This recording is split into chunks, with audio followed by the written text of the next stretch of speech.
Symphysiofundal height. Symphysiofundal height is the distance between the upper border of symphysis pubis to the fundus of the uterus. So the fundus of uterus is basically fundal height. कैसे major करते हैं उसको? अपने non dominant hand के ulnar border से symphysis pubis से लेकर के ऊपर की तरफ जिफिस्टर्नम की तरफ जाते हैं, जो फर्स्ट रेजिस्टेंस फील होता है, that is known as fundus of the uterus.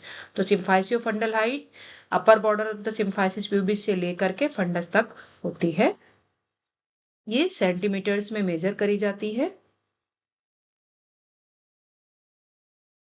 Requisite इसको मेजर करने के लिए क्या है? Bladder should be empty. Position of the mother ये सुपाइन होनी चाहिए with the thighs flexed and knees flexed, जिससे कि एब्डोमेन की मसल्स रिलैक्स हों. Procedure, uterus should be centralised. Then जो मेजरिंग टेप होता है उसका 0 mark, it should be kept over the upper most border of the symphysis pubis. उसके बाद tape should run along the midline of the abdomen up to the fundus of the uterus. What is this?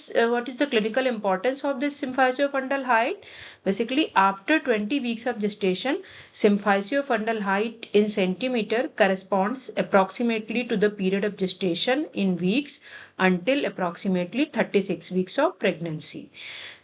तो जब कभी confusion होता है, suppose fundal height is less than period of amenorrhoea और more than period of amenorrhoea, उस समय सिम्फाइसियो fundal height की importance होती है.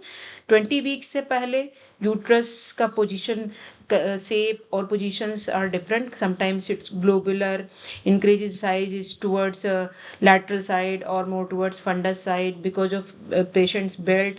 SFS is not so important. And after 36 weeks, because of the engagement again, it doesn't correspond to the period of amenorrhea.